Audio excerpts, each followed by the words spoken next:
was there, and I walked in with a bouquet of flowers. So,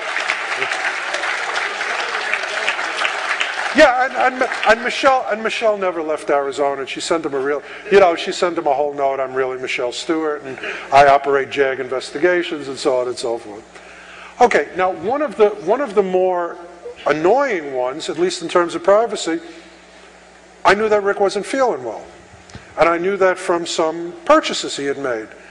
So I went and I did a Google proximity search near his house, found his pharmacy, called it up. They said, yes. I said, I'm Rick Dakin.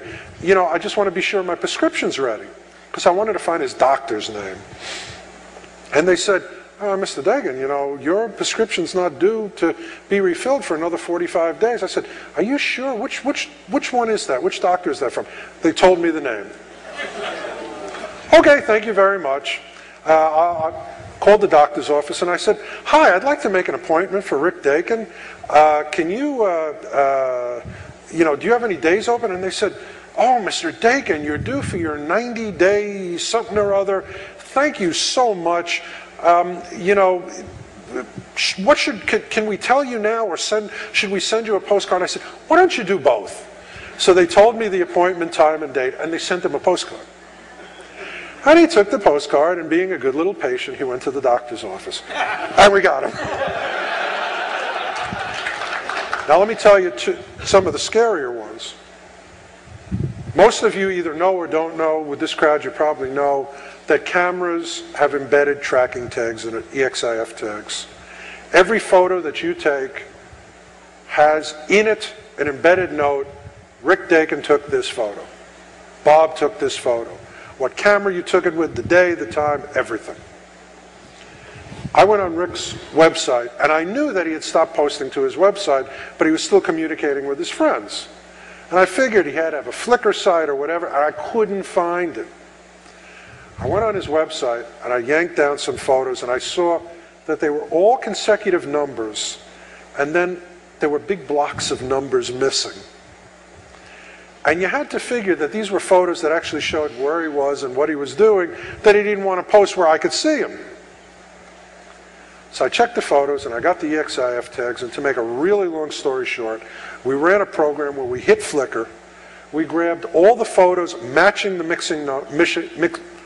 matching the particular EXIF tag numbers and those ranges. We checked them for the EXIF number. We found Rick's hidden website, and on that website we found out that he was going to a Master of Fine Arts course in Wisconsin. Oh, that's right, I'm sorry, Seattle. Excuse me. Oh, I have Washington up there. Okay. And I called him at the school, and I said, you're busted. And he said, no, I'm not busted. No, I'm not busted. I'm not going to accept this as a bust. That's right. See, even I need to read the book. I called the registrar. I said, this is really urgent.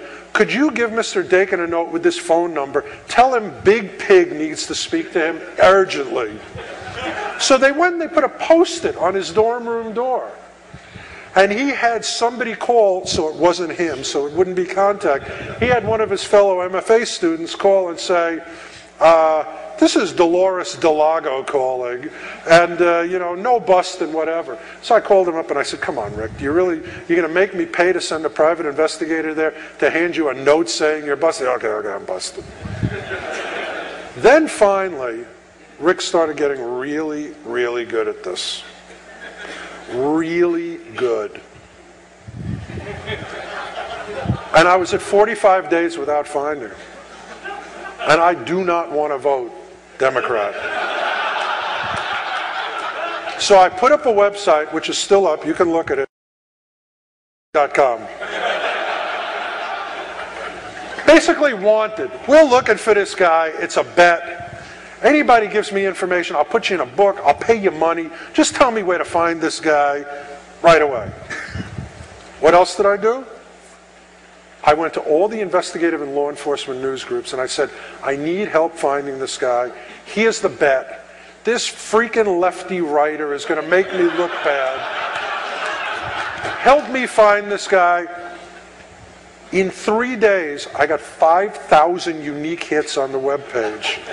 Presumably all investigators. And people started sending me the freakish, I mean, he's seen them, the freakiest email, like, you know, let's put a bolo, be on the lookout out on his car. We'll have him picked up and we'll tell you where he's locked up. And no, don't do it.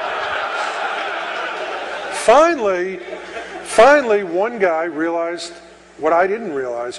When I started looking for him, I checked all the public records. I hadn't rechecked them.